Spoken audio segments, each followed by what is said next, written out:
I'm a man. I'm 40. Well, I'm the best corner in the game. When you try me with a sorry receiver like Crabtree, that's the result you're going to get. Playoffs? Don't talk about playoffs. You kidding me? Playoffs? I just hope we can win a game. If you want to crown them, then crown their ass. But they are who we thought they were, and we let them off the hook. I mean, listen, we talking about practice. Yes, Michael Jordan, we can get you on a podcast. We're just a little backed up right now. Oh, I didn't even realize we were going live. Welcome to episode 4 of the Are We Recording podcast. Sorry, my buddy Mike was on the phone. My bad, guys. I wasn't prepared. Wasn't ready to go. Brad couldn't be here today. He had his Hitler Youth meeting. It ran a little late, so he couldn't make it tonight. But we do have some new blood in the house. Chris 2.0 from the mean streets of Boston. How are we doing tonight? Introduce yourself to all of our listeners. It took me 4 episodes to get on here. So, if Brad doesn't want to come back, I'll just stay permanently. That's cool, too. Well, this is your tryout, man. We might not even let Brad back. You're fucking pressure, better than him. Pressure, dude. Tons of pressure. Josh from Cam Newton's basement, actually, tonight. How are you? I'm doing great. I'm rocking the Luke Kuechly jersey. Best middle linebacker in the league. We all know that, right? Yeah, I guess I could agree with that. Oh, wow. I thought I'd get some opposition. All right, fair enough. I don't know. He's pretty good. Right. I like it. Okay. Ryan's here yet again, proving that Nebraska does, in fact, have internet. Again, I'm still amazed every time you sign on. It's getting a little iffy with the snow, but I think we're going to be good for at least tonight. Well, I hope so. You guys get a lot of snow? We got a lot, too. We got a couple inches here in Lincoln, but it was all cleared off or plowed off by the next morning. So nothing too serious. No Atlanta situations, no abandoned cars. So we're good to go. Yeah. Oh, well, I mean, I feel like you guys are much better prepared than Atlanta would be. Speaking of unprepared for the winter, Chris the Anvil Neinhart up there in Oregon. How are we doing tonight? There is snow on the ground, and traffic was terrible getting home, but I am here and now watching Aaron Gordon miss free throws. Do you guys get a lot of snow usually up there? No, the last time we had this much snow was apparently 2008. 2008? You know what I just heard? Only like 3 inches of snow on the ground at most. Oh my God, that's nothing. No, it really isn't, but nobody knows how to drive. You know what I heard today, which is I actually found interesting, even though I don't live there anymore, but Chicago usually averages, I guess, 18 measurable snows a year. And this year already, so far, they've gotten 34 measurable snowfalls this year. What? Yeah, I guess when they're just taking a beating. Everyone I know up there just is telling me they're just so sick of it. It's a good time to get out. I guess they've been submissioned. They've been just beat down. That's what Paul George should have done. He should have pulled out. Is that true? Is that true? Alleged story with him knocking up a stripper. I don't know. Didn't he offer $1 million to abort it too? Yeah. That's that's such like rumor though. You never really know. Yeah, for sure. Yeah. I bet it is though. If I had to put money down. So the Sochi games are starting kind of. I wouldn't say without a hitch. There have been many hitches. I don't know. You guys have heard some of these horror stories, I'm sure. Apparently there's just war helicopters flying around at all times. Dead dogs. Dead stray dogs everywhere. Is that weird? Is that weird to you guys too that there's just like stray dogs all over the place? I mean, is that just me? It's odd to say the least, because if you see the pictures of them, they just look like normal, dogs that you would see as people have as pets, and it's like weird to see those types of dogs, like normal quote unquote dogs roaming the streets, because that's not something you see here on a day-to-day basis. Right. And that's just apparently normal for them? I guess. I don't know. It's just because they probably don't have good, neutering tech, or no one does that, so the dogs just breed wildly, and then no one has a home for them, which is sad. That is seriously sad. And I guess they're like offering, it's called like rupees, I think is their money, right? That sounds like Zelda, actually. I have no idea. No, rupees is India. You're thinking of India. No, I think, or ruples. Ruples? Is it ruples? I think, I don't know. I have no idea. I guess they're offering like ruples to people to like catch these dogs. I don't know what they're doing with them after they catch them, but well, they have apparently Sochi has, even though they said they wouldn't, has a contract with a pest control company that is basically trying to catch and kill these stray dogs because they're afraid, if one walks in on an event, which has apparently already happened, or walks in during the opening ceremonies, that's going to be a total embarrassment for the entire country. So even though that they said they wouldn't do this, they apparently are, it's terrible. I mean, quite honestly, but things are different in different places of the world, obviously. So I don't know. I mean, wouldn't you think if they were? No, go ahead. Wouldn't you think if they were going to poison them, hey, somebody to go around and clean up the dead bodies, or are they just going to leave them chilling in the street and let people stumble into them? They are, but. One of the writers I heard on the radio was saying, back in Chicago radio, was saying that one of the first things he saw when he was just walking around was just like 3 just dead dogs just laying there on the ground, and that's normal. That's just regular. That's an everyday thing. And crazy. Chris, you were saying, Chris 2.0, you were saying earlier, what was that story you were saying about the dog just walking into the event? What was that? Yeah, it was either cross country or biathlon for the women, and there's this video on Deadspin, and sure enough, you just see this dog walk into the frame and just start barking at the participants as they go by, and the dog is completely unfazed at what's going on, just barking its head off. And it was barking? Yeah, it's just funny, man. It's Russia. I guess anything's possible, you know what I mean? But yeah, you were like Ryan was saying, God forbid a dog gets into like a real event or the opening ceremony. Thankfully, I hope so. Thankfully, this was just a qualifying cross-country skiing event, so not much can happen except maybe somebody tripping over a dog. But yeah, it's Russia, magical. I hope the worst things. I mean, not like I don't want a terrorist attack or anything like that, obviously, but I just hope it goes terrible. I don't know. Maybe it's just the. You love Schadenfreude. Right. I just hope it's just the worst Olympics ever. Hope There's everything goes definitely wrong. going to be a scene of 2 dogs doing it on TV by accident, and the FCC is going to go nuts, and I cannot wait for the fallout. It's going to be fantastic. They're just going to be in the middle of the half pipe. Shaun White's going to just crash into him. I'd say stranger things have happened, but like I said, it's Russia. So yeah, that's true. I saw a tweet today from Sports Nation that said, so people were talking about how crazy the conditions are for these athletes and how they're not, I guess, suitable for the Olympics, and then complaining about all the weak beds and all that stuff. But this tweet says, talking about how Russia was saying that people were intentionally sabotaging Sochi's big debut, like they were intentionally messing it up and taking pictures. So they quoted, "We have surveillance video from the hotels that shows people turn on the shower, direct the nozzle at the wall, and then leave room for the whole day." And the thing says, pro tip, when complaining about Sochi media coverage, don't say this. Like, now they're just saying, like, cameras in the bathrooms and the showers.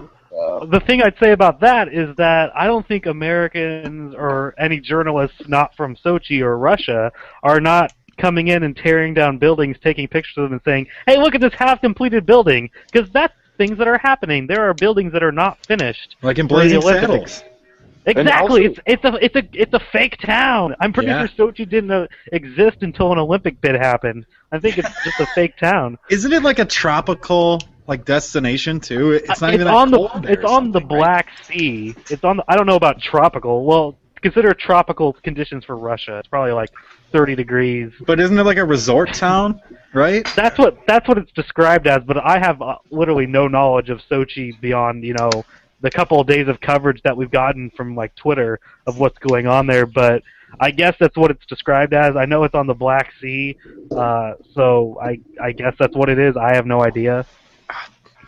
I don't even know the word I'm looking at. Smorgasbord of terrible, I guess, is the only thing I can think of. Anybody else got anything before we move on to something not depressing. Did anybody see the picture? Speaking of tweets, they showed the bedroom for the Canadian hockey team. Yeah, it's 3 twin beds. Oh my God, it's so good. It's 3 so twin good. beds. You know, Sidney Crosby's gonna full-sized men. friggin' fit, man. He's gonna cry. It's gonna be great. It's gonna be a whole line, center, right wing, left wing, all in one room. They got the linesmen. They got to stay together, you know. Sleeping shifts, playing shifts. Build the chemistry. Yeah, exactly. And I heard there was like rooms with like reporters had like rooms with like 2 beds but only like 1 pillow, or like some of them didn't even have light bulbs in their room. That's like figure it out, you know. The last thing I'll mention, then we can move on, is that I think there was a rundown on Twitter of like this one writer said room is missing basic necessities, and he put Wi-Fi before water, which was just like a nice comment on our whole, you know, society as a whole at this point. That Wi-Fi is a little more important than water right now. But didn't like they and this is like a few days old, but didn't they say like there's water that they told you not to use on your face? Yes, and it was coming out yellow out of the tap. Like what is water that you can't use on your? What's the point? What's the point of it? Bring your Brita filter to Sochi, people. Bring all of our water system to Sochi. A Brita filter. Jesus. All right. It sounded like they made sure they got their surveillance systems in, which definitely is the most important thing. Yes, true. Make sure that you have video cameras in rooms so you can see what people do in their sleep. Well, they don't want anyone doing any gay things in Russia, apparently. So my God. Those are important. Yeah, that's probably what it is. Only to the kids, though. Yeah. Don't and the one more thing. I don't mean to keep bringing up these awful, terrible things, but the reporter that I listened to on the radio said that you have to, like, before you can log onto the internet, you have to use your what do they call that? Your number, your like press badge number. Credential number. That's it. And he said that, and they're just like looking at everything you do. You can't even go online without that, so they can just track everything you write, everything you tweet. Like they're not. I mean, I don't know if that's necessarily for security or if that's like they don't want anybody saying negative things. Well, like a beautiful place. Yeah. The Winter Olympics, baby. I love them. I love it. Yeah. What a good idea. Good call, Olympic community. Go U.S. curling. And another, one more real quick Chicago shout out. How the hell did how bad must their bid have been if this is something that, like, they're not even finished building things and Chicago couldn't even win? I don't know. Maybe that's just. Their bride game is weak. Cares. I guess. And that's surprising with, you know, how dirty the politicians are in Chicago. But yeah, considering the politics in Chicago, that's pretty surprising. Yeah, I don't know how they couldn't gotten like some sort of mob thing going on, but whatever. I digress. Signing day. Let's talk something positive. Signing day. Speaking of bribes. Yes, speaking of bribes. Great segue. And dirty politics. Yeah, that was good, Chris. Thank you for that. Chris won. Positive day for some. Positive day for some. Positive day for Alabama, that's for sure. Positive day for the entire SEC. What do we think? Who do we think got the I mean, Alabama seems to be the consensus number one, but has anybody got some sort of like wild card? Maybe LSU, Florida State, anybody? Or just Alabama across the board, best class? I have Alabama down as my winner of signing day, but I think Ohio State had a very quiet signing day for how good their haul was. I mean, I see on most recruiting services they're at least top 5, with I think 3rd being the highest they come in, but they did a good job in like Florida, and they did, you know, the A+ job of keeping in-state talent in-state, which is really what you got to do if you want to have, you know, top-tier signing classes and you're in a somewhat fertile recruiting ground, which Ohio, I think we could all agree, is a place where you get a good number of athletes coming out of. Yeah, agreed. I crunched some numbers here, and you know me crunching my numbers. Out of the ESPN rankings, SEC has 10 of the 20. 10 of the top 20 are from the SEC. 7 out of the top 10 and 4 out of the top. Like, that is crazy. 4 out of the top 5 are SEC. Like, I don't even to go to the SEC. I don't even know. you have these kids coming out of the South, and their parents want them to stay close to home, and you have a lot of options. So, I mean, it just goes hand in hand until you see a dominant power come out of the North, like not even like an Alabama type power, but like USC maybe. Then I don't think you're going to see much change to that. That's crazy. I mean, go ahead. I was going to say, I think the Pac-12 had a surprisingly strong day for being as, there weren't many headline signings, but, if you look at them as a whole, as a conference, they had, I think it's 6 of the top 30, they had 6 of the top 30 classes, USC, Stanford, both schools in Arizona, and then UCLA and Oregon. So I think as a whole, by no means are they, and none of those schools cracked the top 10, but they're in the teens and the 20s, and, I think the Pac-12 had a good day for being pretty quiet. Yeah, I mean, my school, Colorado, per usual, signed a bunch of kids that might have 2 legs. We're not really sure. So we can discuss that later, though. Okay, Chris, number one, where do you think? What's your general reaction to signing day? Did you just get back in? Oh, Jesus. We lost him. We lost somebody. Oh, there we go. He's back. Oh, he's back. So, for some reason, Google logged me out. Well, did you click log out? No, I didn't hit anything. Did Oregon just get internet too? Yeah, is Oregon on Nebraska's Wi-Fi connection or what? Get off. We need all of it for us. Internet temporarily because of the snow, like 2 inches of snow. Oh, my God. Let's just shut down the entire state. Why don't we? What I was going to... Oh, yeah, go ahead. Well, kind of going back to what new Chris or Chris 2.0 or whatever you want to call him was saying, not necessarily like an entire great recruiting period for USC, but they closed really strongly on Wednesday, getting like commitments with I don't even know how to pronounce his first name, Adoree Jackson, Juju Smith, and Damian Mama, who are both or all 3 are either 4 or 5-star recruits. So that seemed like a really strong day for Sarkisian and probably calmed some of the USC fans that didn't like the signing down some. Yeah, and Chris 2 said, the Pac-12 did have a good day. In the teens and 20s is kind of where you want your school to be consistently, at least. I think there's probably a little bit of East Coast bias if you don't see guys or schools like Stanford getting bumped up a little more. They signed a good class they're not going to get the 4 and 5-star guys for Stanford, but they don't need to. Obviously, they've shown that they can win with, high character 3-star and fringe 4-star guys for the system they want to run.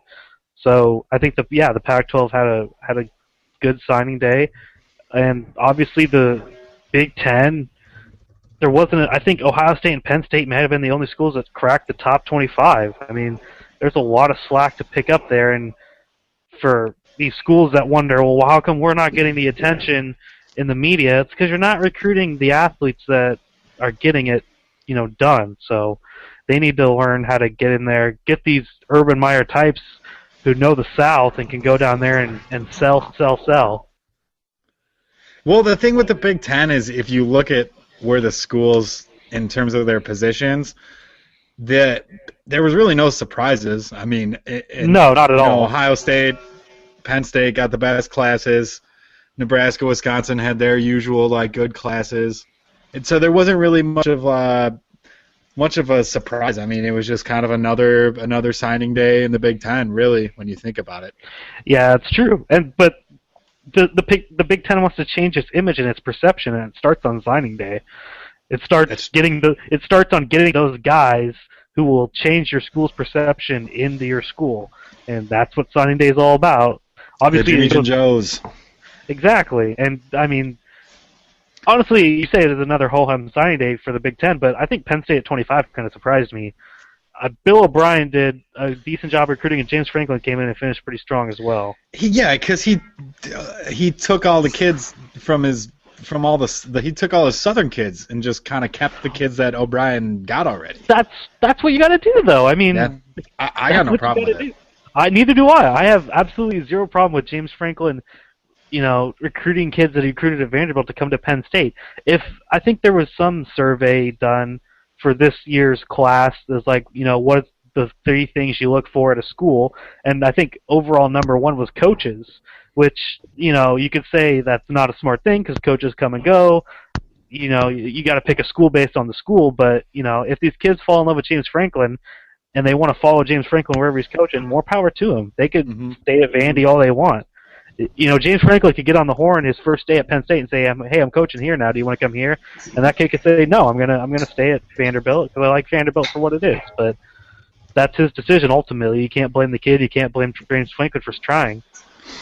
Josh, your school's down in the hotbed there, down in the war zone. Where what do you think? What's your opinion on? Well, they had another great class, as they do every year. I think ESPN had them 6. I think 6 on ESPN. 24/7 Sports had them at 9. They had a good class. They had a couple guys flip late. They had a couple big decommits to FSU, but that'll happen. It's happened the other way around too. But some things on the general, speaking of the recruiting, I thought Big Ten, I think that just speaks volumes of just how much Urban Meyer's going to, in my opinion, kind of dominate the league until he's there. I hate it. You see them at, 3 or whatever, and the next best is Michigan at 18, and then Penn State. I don't know.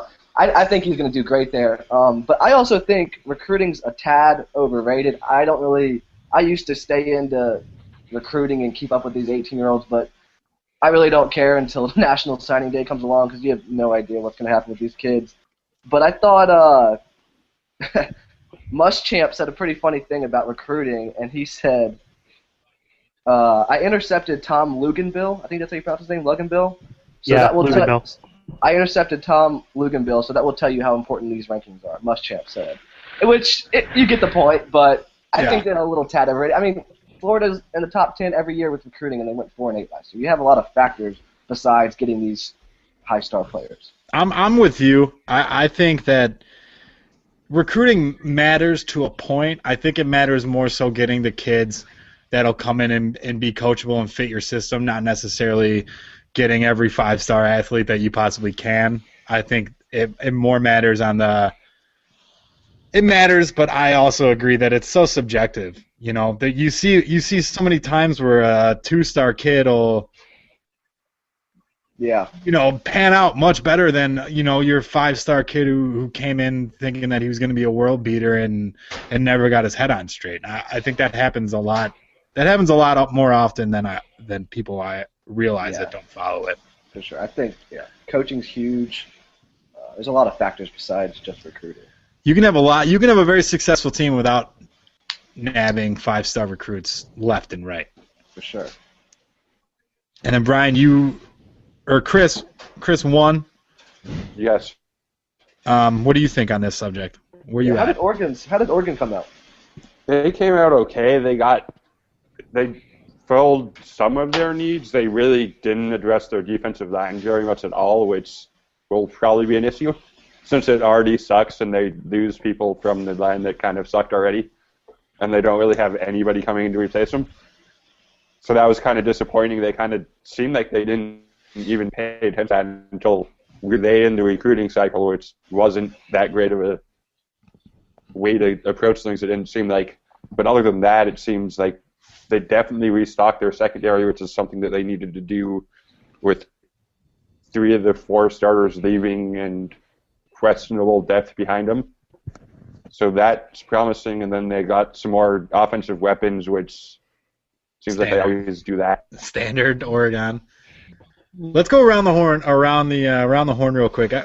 What does everybody think on what Josh brought up and recruiting being a little bit overrated, maybe, but maybe not to some? So let's go around everybody. I'll jump in there. I'll say, on a player-to-player basis, I'll agree that recruiting is a little bit overrated. As far as, this kid's a 5-star, look at him, or this kid's a 2-star, he's no good. On that point, I'll agree it's overrated because, you don't know how these kids are going to pan out. Some flourish and some thrive and some die. So it just depends on the environment. But on an overall basis, like where these classes end up, like you say, Bama has the number 1 class, so on and so forth. That is, I think, much more a predictor of success than anything else. these schools that crank out these top 10, top 15 recruiting classes year in, year out are in the top 10 and top 15 of the BCS standings more often than not.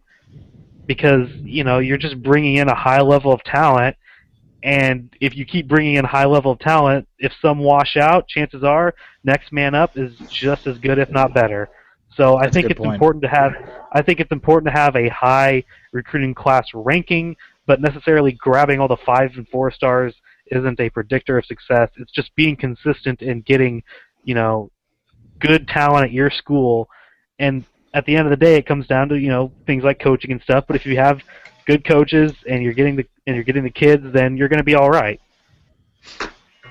Let's keep going. Keep it going. The Chris is way in on the. All right, I'll hop in. I think that obviously, like individual, the ESPN top 300 or whatever it is, it's completely subjective. It's based off of kids' intangibles and his size and all that crap. That doesn't mean he's a good player.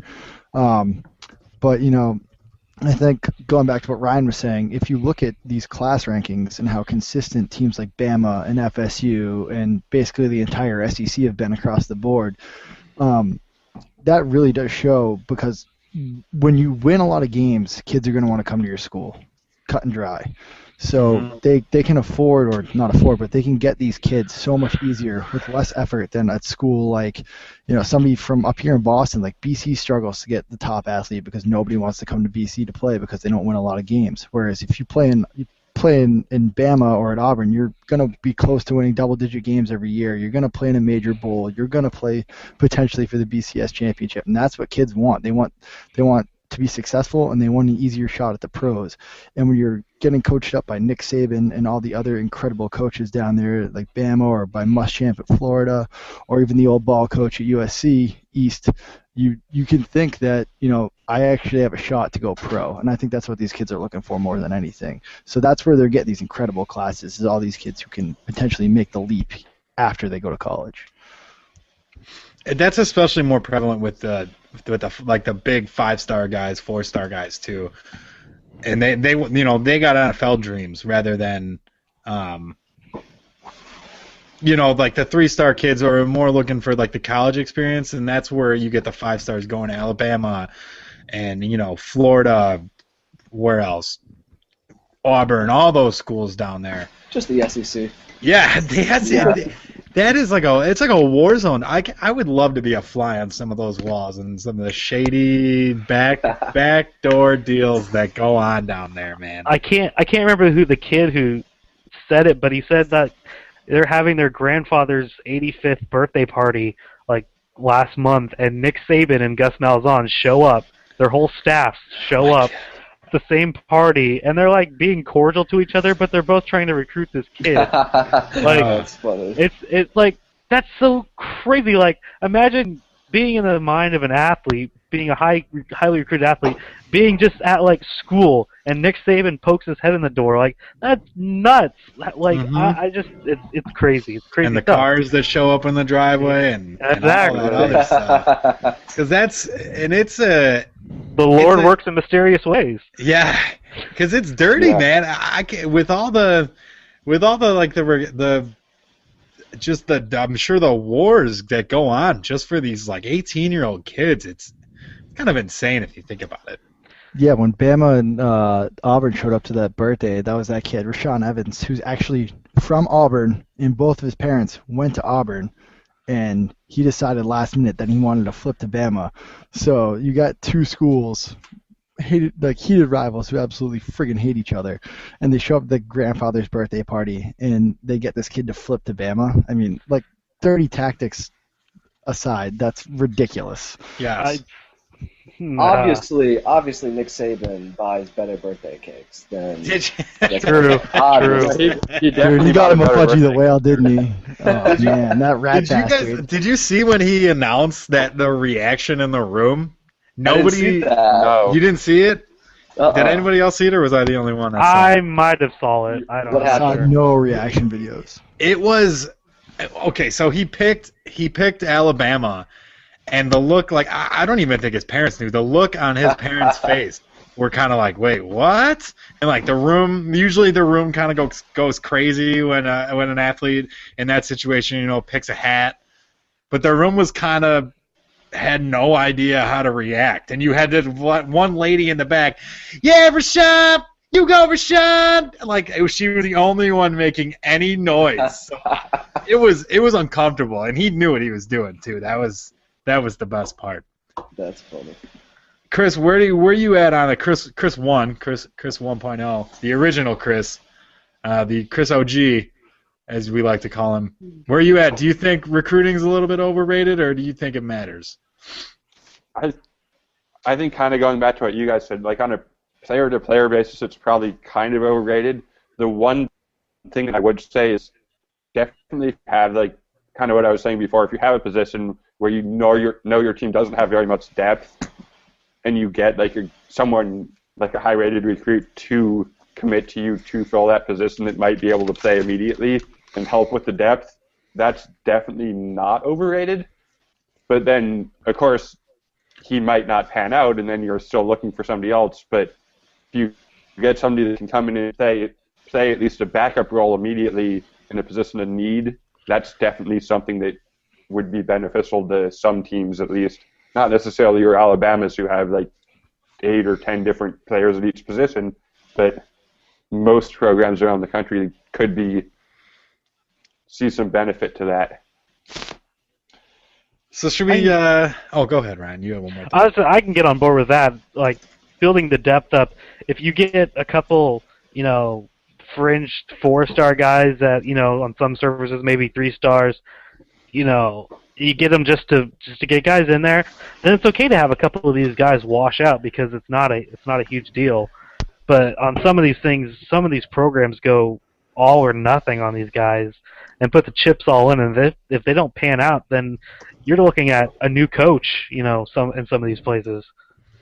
I agree in general with what all you guys were saying about the player-to-play basis and then the typical teams going in there having more depth with recruits. But a small side comment, I think South Carolina had a very late but good recruiting class. I think I don't know if they flipped, but they got about at least, I think, 3 to 8 recruits on the last day.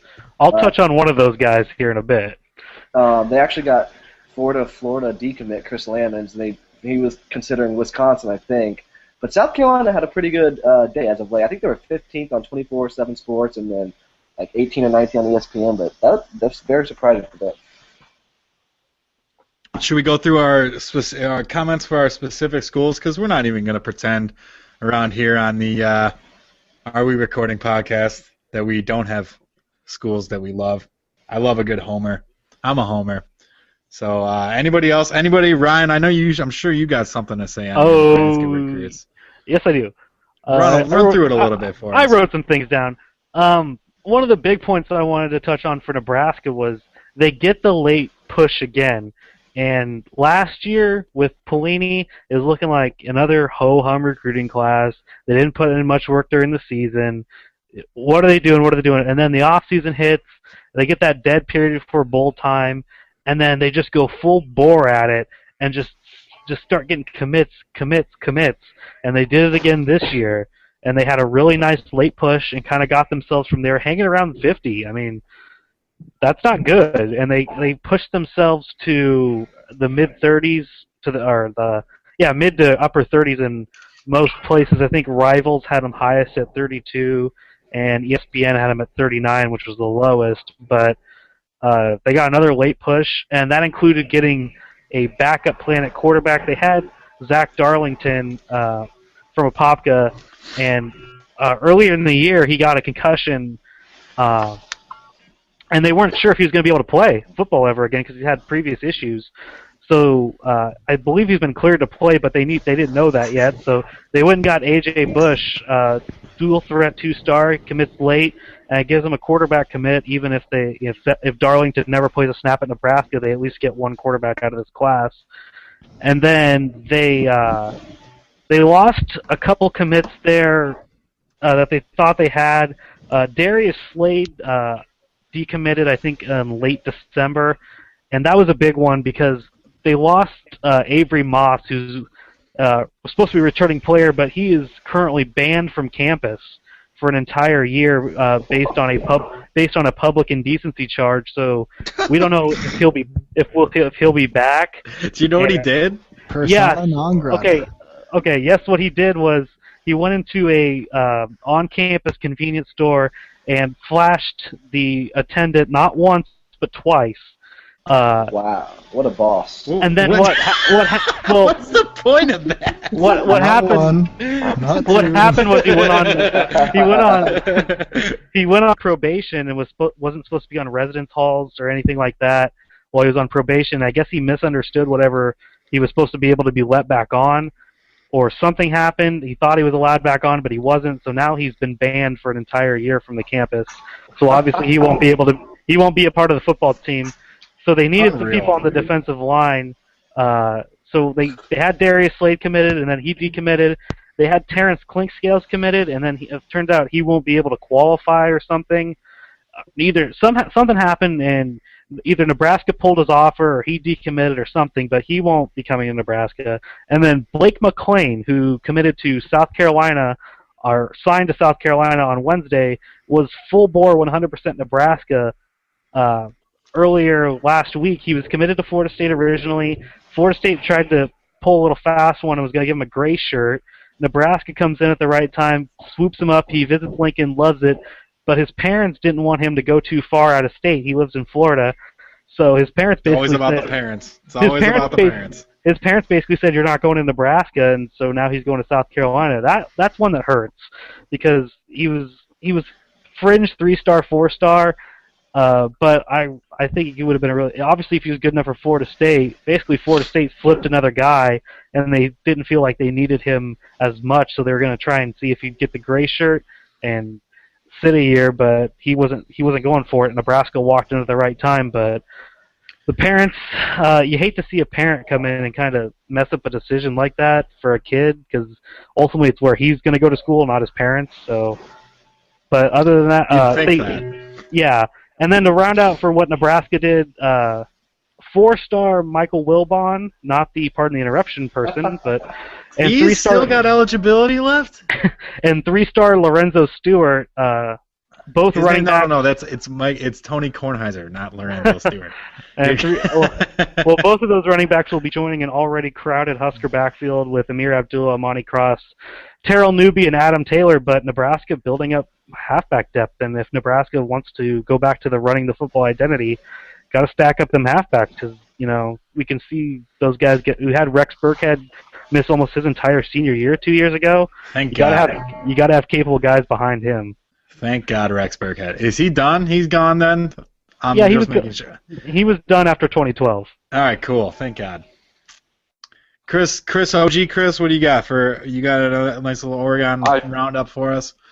I know you touched on it a little. I don't have anything that in depth, definitely, but I do have some stuff. They lost somebody who would probably make my all-name team, Buda Baker, to Washington. He was a defensive back. They definitely made up for that with a few of their other recruits, though, with highlighted probably by Matrell McGraw that they got committed on signing day to him. And then, again, building up the offensive depth, running back kind of like Nebraska, they got Royce Freeman, who partook in one of the All-American games and was not the MVP because Joe Mixon won probably on reputation, but Freeman scored a couple of the touchdowns, so he'll... Don't talk to me about Joe Mixon, man. I'm still salty. Yeah, he went to Oklahoma, by the way, in case anybody doesn't know. Yeah, he was one of the first recruits that I really got into following. He'd favorited a couple of my tweets. I tweeted at him all the time. I really wanted this guy to come. Wait, you're one of those people? Well, no, I've never. That's the thing is I've never been that guy until Mixon. He was the first one that I ever got really into. And then I wasn't watching the All-American game when he made his decision.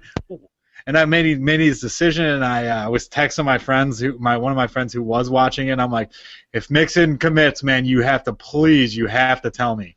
And I got home in time to see it, and it was like I literally got home just in time. And there he goes. committing to Oklahoma right in front of me, breaking my heart. So that's I'm done. I'm off.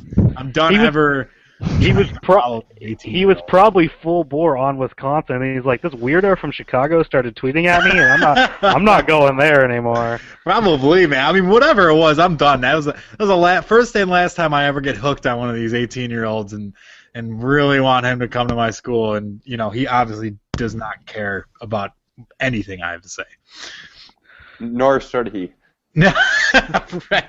Exactly. Who the hell am I? Because you're probably one of many people who are tweeting at him. Oh my God, unreal! He was loving it too. He was the type of kid that just soaked it all up too. Chris, too. Where are you at? What do you got for us? Well, your Colorado Buffaloes had a everyone's Colorado Buffaloes. Everybody's. I mean, right? They did all right. The problem with this program right now is that there's been a lot of turnover in terms of coaching staff and everything. So. Even though we were ranked 10th in the Pac-12, it is considered progress. So it kind of sucks. There you go. See, you got to keep pessimistic. Who's behind them in the Pac-12? I'm going to guess Wazoo, and that's a good question. But Utah. My guess would be Washington State and Utah, yeah. Yeah. Probably Utah. Yeah. Let's see if I might have that up somewhere. But yeah, so they did okay. A lot of 3-star guys. They had one guy who was 4-star on Rivals. This kid Shea Fields. He's a wideout from California. Maybe he can replace Paul Richardson. I really doubt it because that guy was a freak. But I think on the whole they went really heavy on the line on both sides of the ball. They got a couple playmakers.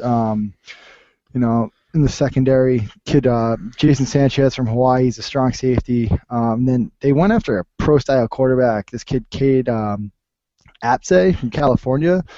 But he was our redshirt freshman quarterback until they pulled the redshirt off of him last year and Sefo Luafau. So I don't know what they're thinking signing another young quarterback. Maybe it's just to test Sefo or whatever. But one of the biggest heartbreaks of the day was losing Kalen Ballage to Arizona State, number 2 player in the state of Colorado. Supposedly there were tweets going around that he was on campus in Boulder today, and that Colorado even had his bio up on the website saying he had committed and the whole deal. Ooh. Oh my God, it was such a kick to the dick when I found out he was going to be a Sun Devil instead. Yeah, I think on the whole they did okay. I can't complain. Again, when you lose as many games as this team has in the past few years, there's really nowhere to go but up. But one thing that is really grinding my gears a little bit is that they signed the coach's son to play on the team, and the last time that happened was with Dan and Cody Hawkins. Oh God! And so they signed Jay McIntyre, and the kid was a quarterback in high school. Yeah, and he chose Colorado over Wyoming, but I guess Coach Mack said today, verbatim, my son will be playing any position but quarterback. So I got that going for me, which is nice. That's good. So I think things could be worse, but things could be better. So maybe they'll win 5 games this year. I don't know. We'll see what happens. They get to play UMass. So I mean, I gotta have hope for that one, right? There you go. The Cordell hometown Stewart not have a son yet? Oh, dude, Slash Jr. would fucking tear it up. I'm telling you. Man. Then there was also the rumors that Cordell Stewart was batting on the other side too. So we're not going to address that. Though. Oh, that's for all that. We could probably do a whole podcast on that one. We should save that. Can we not? Let me pose this question to Chris too.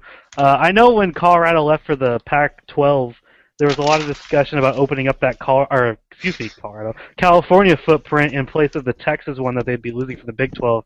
Have you seen that really open up, or are you not sure? Or I thought I'd ask that question. I honestly think it's gone definitely more towards Pacific Coast, and I just have the list of kids up in front of me. I'm counting, like I said, Jason Sanchez is from Hawaii, and the quarterback Sefo that I was telling you guys about, I'm pretty sure he's from Hawaii as well. I could be wrong, but if not, he's from California. And just scrolling through, I'm counting at least 8, maybe 10 kids from California that they signed from this class. I think a big thing that we have going for us in terms of recruiting in California is that Coach Mack was the head coach at San Jose State before he came to Colorado, so he already had that base recruits that he could kind of go back to. He had those relationships with those high school coaches. So it's definitely heading more towards the Pacific Coast. If they want to recruit in Texas, hell, go for it. I just don't think they'll be that successful. But like I said earlier, they can't really do much worse than they've been doing. So they don't have that draw of, you get to Texas 2 or 3 times a year anymore because they're obviously not playing in the Big 12. I asked that because, when we're kind of – it's funny because Nebraska and Colorado both left the Big 12 at the same time. Yep. And the big question about Nebraska was, are they going to be able to recruit Texas, like they could in the Big 12 because they won't be playing in Texas anymore. And for the most part, it stayed the same. So I was just wondering if Colorado, I know their intention was to shift over to, that Pacific footprint when they went to the big Pac-12. So I thought I'd pose that because I haven't looked at any Colorado recruiting in a long time. So yeah, and I think, being with the programs, how they're both on completely different levels, with Nebraska's success being, more recent, definitely, that Colorado is definitely had a harder time getting any sort of higher caliber athlete, whether it be the 4 or the 5-star guy. I can't remember the last time they got a 5-star guy. Cordell Stewart? No, dude. A couple of years ago, they got Darryl Scott, the number 2 recruit. Oh, yes. That kid flamed out friggin' worse than a Hindenburg. It was bad. I remember when I started a dynasty with Colorado one time, and I remember him. That's right. That name brought back some memories. Yeah, and just make sure you good memories for me. Just make sure you keep Ndamukong Suh away from Coach Mac's son, because it didn't work out too well for Cody Hawkins when he got near Suh. I have that picture of him getting stiff-armed by Suh as my background in my computer, just so I can realize how much I should cry every day for being a Colorado fan. That's a little bit of self-hatred right there. Jeez. I'm a Colorado fan. It's also that's what you do. They needed 5 downs to win a national title, man. Hey, I can't complain about pro sports, so if I'm going to complain about college, I guess I can. Yeah, honestly, okay, here's my thing with Boston fans. They officially, from now on, can never say one thing ever again. Never. If I hear one more Red Sox fan ever talk negative about their team ever again, I'll lose my mind. I don't want to do this about my generation of Boston fans, is that we have been spoiled as shit. I don't want to. Yeah, I'm not complaining at all. The Pats have been in the last 3 AFC title games. The Red Sox won a World Series 4 months ago. The Bruins were in a cup in June. They won one back in a few years ago, and the Celtics won a title in 2008. I don't want to stray too far from the topic, but I remember when in the Boston Globe or something, there was an article about how no one was buying Patriots playoff tickets because they had playoff fatigue. Boo-hoo. Yeah, playoff fatigue. Dude, I wish I could afford Pat's playoff tickets. You freaking kidding me? God damn it. A few things. I'll touch on Wisconsin's class real quick. Any Nicktoons? No, unfortunately, but I'm real excited. Here's the thing with Bielema, for as much negative stuff that he can get on the internet and with everybody else, he's kind of a dickhead. He was a decent coach in terms of coaching up kids that weren't necessarily the best recruits coming out of high school. But Gary Anderson's doing stuff in recruiting that I've never seen a Wisconsin coach do. I mean, he's not even afraid. Even if he hasn't gotten any of the 5-star big name guys yet, he's still going after them, and they're interested too, which is great. I love it. A few things besides that point.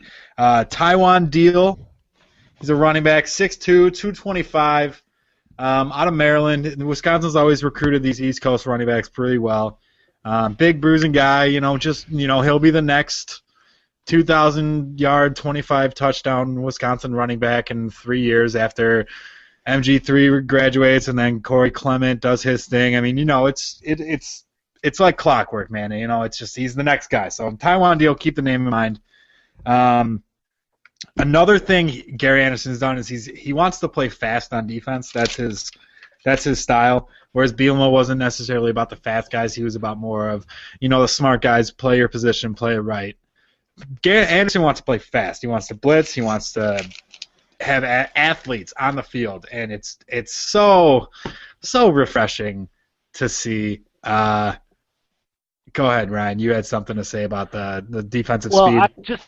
just what you say, the fast on defense thing, it's so refreshing to see just because when Nebraska entered the Big Ten, one of the big things that everyone talked about was, wow, Nebraska is going to have this fast Big 12 defense coming to the Big Ten, and no one's going to be able to handle them because they're just going to be flying over the field.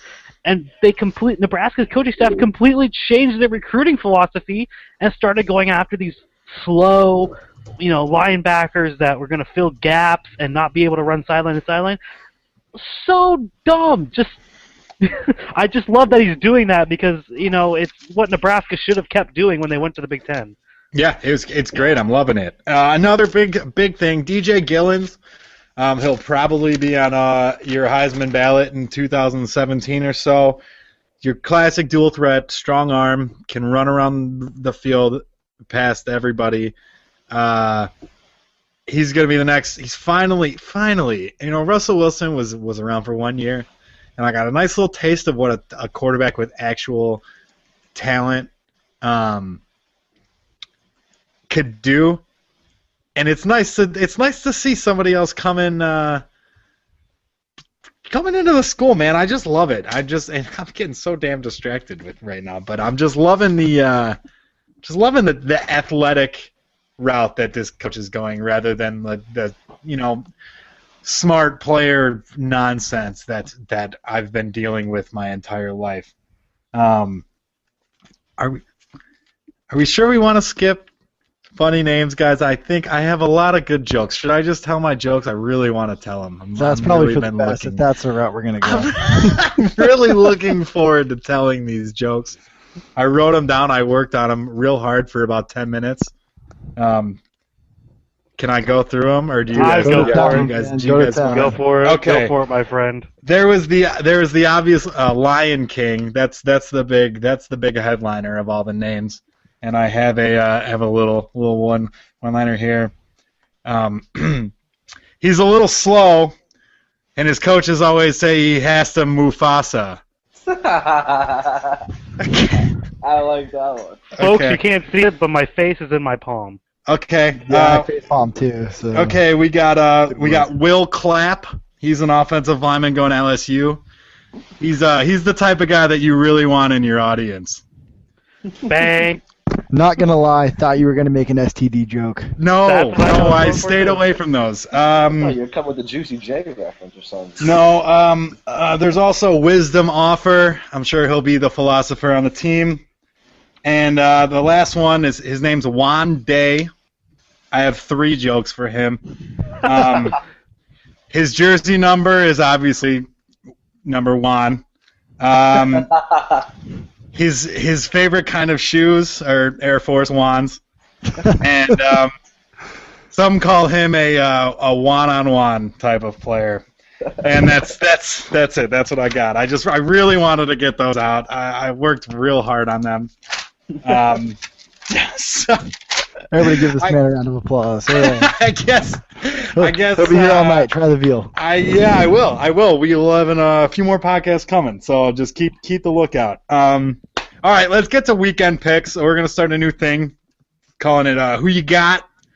We're gonna have 5 games going into the weekends, and we're gonna pick them. We're gonna keep track of our records, and see who wins. Should I go every game and then everybody give their picks, or everybody pick all 5 games first? What do you guys think? I kind of like the all 5. Yeah, one by one. I like that. Okay, one game by one game. Okay. All right. So we got Michigan. Let me get a pen so I can write this down so I don't just lose it. Very prepared on this podcast, ladies and gentlemen. We're professionals with jokes like Will Clapp and stuff like that. All right, I got Michigan, Iowa. That's Saturday. Michigan at Iowa, big game. Who does everybody got? Let's go. I got it listed down here. Josh, you first. That's a tough one. Iowa's been messing up a lot lately. I'm gonna say Iowa breaks their losing streak. They get a win over Michigan. And then Ryan. Go blue. Blue, Michigan. Chris 1. Chris 1.0. OG Chris. I'll go with Michigan as well. I think they have a little bit too much talent for Iowa. Have you seen Woodbury down low? You've seen that talent, that big white guy? He's a stiff, man. He's That's terrible. I believe He's they call terrible. those stiffs where I'm He from. sucks at basketball. Chris, too, let's get your predictions. What do you got? Michigan and Iowa. I got Michigan in a close one. Michigan in a close one. What It's do you at got? Iowa, you know. I'm going to go Iowa. And then Brad sent his picks in. Yeah, he sent them from he texted me. He's still at his Hitler Youth meeting. That's running a little late. I don't know what the hell they could possibly be talking about. But Formations. He picked Iowa. Of course he did. Yeah, well, we're all homers here. Josh, why don't you announce or ask around on the next one? The next one's Clemson and Syracuse. You ask around for me. Clemson at Syracuse? Yeah, Clemson at Syracuse. All right. Let's see here. I'm Syracuse. It's a flat out better team, and it's at Syracuse. I can't see anyone. Well, I especially don't see Clemson beating them. Maybe if it was at Clemson, but I got Syracuse winning that one. What do you got, Ryan? Orange State Perfect. Orange State I'm Perfect? just joking, never mind. Both 1 schools point. wear orange. I'm sorry. 2.0, you got it. I'm going Cuse, obviously. I don't think anybody beats them except for maybe Duke at Cameron. So yeah, I'm rolling with Syracuse for right now. OG? I think the real winner of this probably will be anybody who doesn't watch it, because I think Syracuse is probably going to blow them out, and Clemson is not very watchable. Just in general. Okay. Daddy? A hard team to watch, it seems like. Brad also picked Syracuse, so you know what? Just maybe come so I can on. grab it. Clemson is not beating them. So we're all on the orange. Listen. Listen. Somebody's gonna beat Syracuse, and I'm not saying it's gonna be Clemson. Well, don't pick them then. I'm gonna try to pick up a game on you guys, and I mean everybody's going Syracuse. I'm not gonna be that guy. I'm gonna go Clemson. Upset special. I'm picking it. I can't wait to get it so wrong. Ryan, you want to listen? You want to introduce the next game for us? Sure. We got Portland at Indiana in the NBA. Let's go to Josh. We got that's a good game. I'm taking the Pacers at home. That's two great teams, but I'm not going to sway away from the Pacers there at their home court. All right, Chris 1, how about you? I feel like the Pacers already beat them in Portland, so they'll probably do it again in Indiana. And plus, Portland's not playing great right now, but it'll probably be a close game like most NBA games tend to be. So who's your pick? I said Indiana. Indiana? Okay. Sorry about that. Yeah. All right, Chris 2, how about you? Ryman accidentally? I like the Pacers. I think that they're a little bit better than Portland. But I am looking forward to that big man matchup. You know, they have some great post players on both teams. It should be fun to watch either way. All right, Brian. I'm gonna go with Portland. The game earlier this year was one of the biggest. Well, it was one of the best games so far this season, and Indiana beat them on their home floor. So I'm gonna go Portland with the revenge game. I'll take Portland as well on that one. And Brad also had Indiana. I'm just going to throw that out there. Wait, 2.0, who did you say? Who did you have? I'm sorry, I missed it. I like the Pacers. Pacers, okay. The right decision. He's got the right team. And then 2.0, you go ahead. Papu Cherry, you introduce the next game. All right, this Saturday we got Steph Curry and the Warriors playing in Phoenix against the Suns. Josh, who do you think, bud? It's going to be tough. Warriors have been messing up a lot lately. Suns, I'm taking, it's a tough one. I got the Warriors winning in a shootout. OG, what you got? I think a lot of this might depend on tonight. The Warriors are playing without both Andrew Bogut and David Lee. If they do that again on Saturday, they probably don't have a chance. If at least one of them plays, I think they will win, and I think probably at least one of them plays, so I'll say the Warriors win. Ryan? I'll go with Phoenix on this one. I think Golden State's having a little trouble right now, and Phoenix has been pretty, not hot, but consistent this year, so I'll go with Phoenix. How about Brian? I don't think Brian's picked. I didn't know about this Bogut injury. I think it's kind of a day-to-day bit. I don't think it's too bad. I'll check it out. It sounds like it's a day-to-day injury, but Okay, I'll go Warriors then. I like a big second half falloff from from Phoenix. Calling it big second half fall off from your Phoenix Suns. Another pod for another day. 2.0. I think I like the Suns in this one, actually. You know, Golden State's struggling right now. They just lost to the Bobcats by 16 the other night. They already lost to Phoenix in Phoenix earlier this year, so I think that the Suns pull out a big win for them. You know, maybe they can move up in the conference standings in the West. Brad took the Warriors, and then OG Chris, you do the last one, and then we'll get the hell out of here. Okay, so the last game that we're going to pick is the Knicks and the Thunder, and let's start with Brian on this one. I go in OKC on this one. Got to represent. Okay. What do you got, And- OG? Who do I have? I guess probably the Thunder, and Durant will probably go off again because he does pretty much every game. All right. I'm going to give a little plug real quick to Al Jefferson. I think the past 4 to 5. This is completely irrelevant right now, but I think the past 4 to 5. Absolutely irrelevant. I gotta give it to it. They played the Warriors. It's somewhat relevant. The past 4 to 5 games, I think he's had 30-10 games. He's ranking top 5 points per game. But I'm gonna go with Slim Reapers, Thunder. Chris, too? Durant and the Thunder absolutely demolished the garbage fire that is the New York Knicks. And that leaves us with Brian. Yeah, no, I mean, I can't even go against the grain on this one. The Knicks are terrible. You sure you picked Clemson? I picked Clemson because that's much more possible than the Knicks beating. I don't know. I mean, it's probably not going to happen, but you know, I'll pick up a good game. And Brad had who did he have? Yeah, he had OKC. So that's across the board. All right, well, looks like that does it for the latest episode of the Are We Recording podcast. Chris 2.0, how did you enjoy your experience? It was good. You know, thanks for having me aboard. I mean, hopefully Absolutely. make this a more frequent thing. You know, hopefully Brad will get stuck at his Hitler Youth meetings or whatever. And, you know,